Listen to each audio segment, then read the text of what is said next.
আসসালামু আলাইকুম। আজকে আমি এটা হলো রাইস নুডলস, আর এটা কিন্তু খুবই হেলদি এবং খুবই টেস্টি একটা খাবার। আমি চিকেন, তারপর কয়েক রকমের ভেজিটেবল ইউজ করছি, একদম সিম্পলভাবে করছি, কিন্তু খেতে খুবই অসাধারণ হয়েছে। আর নুডলস গরম গরম, আমাদের রাতে ডিনার আজকে এটাই। আশা করছি ভিডিওটা ভালো লাগবে। আমি ফুল রেসিপিটা দেখিয়ে দেব। এই যে এই নুডলসটা আমি নিয়ে আসছি, এখন এটাই আজকে ভাজি করব রাতে ডিনারের জন্য। প্রতিদিন কিছু না কিছু করতে হয়, তো ভাবলাম আজকে এটাই করি। তো এটার জন্য আমি একটা চিকেন ব্রেস্টও ভিজিয়ে রাখছি। এখন এটাকে কেটে আমি একটু জাস্ট মরিচ এবং জিরা গুঁড়া দিয়ে মাখাই নিব, একটু সয়া সস দিয়ে। আর এই যে একটু রসুন, একটু আদা, তারপর কাঁচামরিচ, একটু বিনস, তারপর একটা ক্যারট, এগুলো কেটে রাখছি। প্রথমে আমি নুডলসটা সিদ্ধ করব। আমি এখানে দেওয়ার জন্য 3টে ডিমকেও ফাটাই নিয়েছি, এগুলো ফাটাই নিব।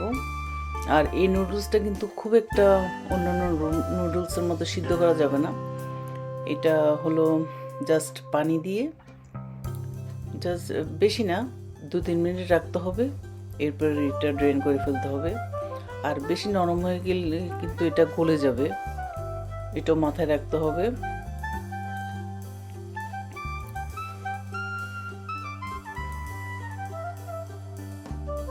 অনেকেই ময়দার জিনিস খেতে চান না, বাস এই নুডলসটা করে খেলেও কিন্তু অনেক হেলদি।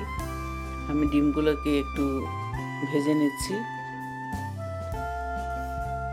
ভেজে আমি ডিমগুলোকে তুলে নিব। আমি অলওয়েজ নুডলস বা স্প্যাগেটি বা পাস্তা সব কিছুর মধ্যে আমি ডিমটাকে আলাদা ফ্রাই করে দেওয়ার চেষ্টা করি, আমার কাছে ভালো লাগে। এরপর আমি 2 চামচ বাটার দিয়ে দিলাম। বাটার দিয়ে এখন আমি যে আদা কুচি এবং রসুন কুচিগুলো দিয়ে দিচ্ছি, দিয়ে জাস্ট 1-2 মিনিট ভেজে নিব। 1-2 মিনিট যখন ভাজা হয়ে যাবে, তারপর এর মাঝে এখন আমি দিয়ে দিব চিকেন। আমি চিকেনগুলোকে ম্যারিনেট করে রাখছিলাম, ওই চিকেনগুলো দিয়ে দিব।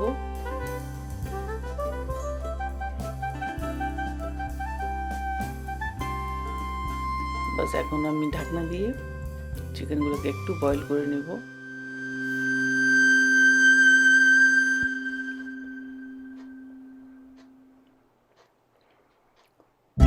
চিকেন কিন্তু খুব তাড়াতাড়ি হয়, আর পুরো কুক হইতে হবে।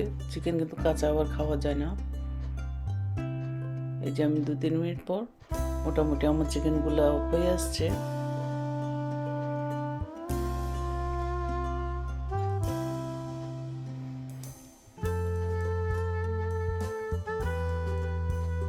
এখন আমি দিয়ে দিব এই যে পেঁয়াজ, তারপর টমেটো, তারপর বিনস, ক্যারট, সব ভেজিটেবলগুলো আমি দিয়ে দিব। আর এসব সবজি হতে কিন্তু খুব একটা সময় লাগে না, এগুলো 2-4 মিনিট হলেই কিন্তু হয়ে যায়।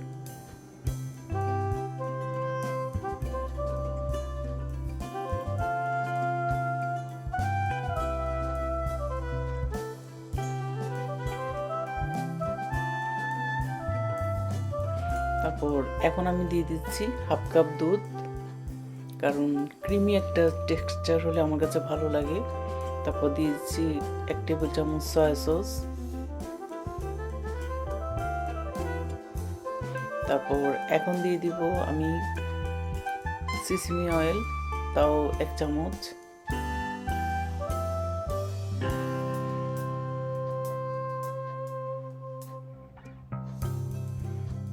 একদম ক্রিমি একটা কালার এসে গেছে। তারপর এখন আমি দিয়ে দিব ডিম। তারপর এখন দিয়ে দিব যে নুডলস আমি বয়েল করে একটা স্ট্রেনারে পানিটা ঝরে রাখছি, ওই নুডলসটা এখানে দিয়ে দিব। এই যে দেখেন কি সুন্দর ঝরা ঝরা হয়েছে। বেশি যদি সিদ্ধ হতো তাহলে কিন্তু একদম গলে যেত।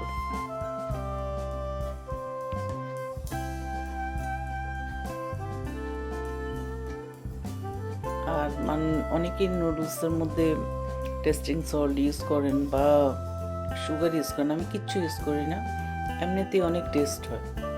আমার রেসিপিটা যদি ফলো করেন, আপনারা করেন, অবশ্যই দেখবেন যে খুবই মজা হয়। আমি কয়েকটা কাঁচামরিচও ইউজ করছি। তারপর লাস্টে নামানোর আগে আমি দিয়ে দিলাম একটু চিলি ফ্লেক্স, আর সামান্য হাফ চামচের মতো দিয়ে দিচ্ছি ব্ল্যাক পেপার।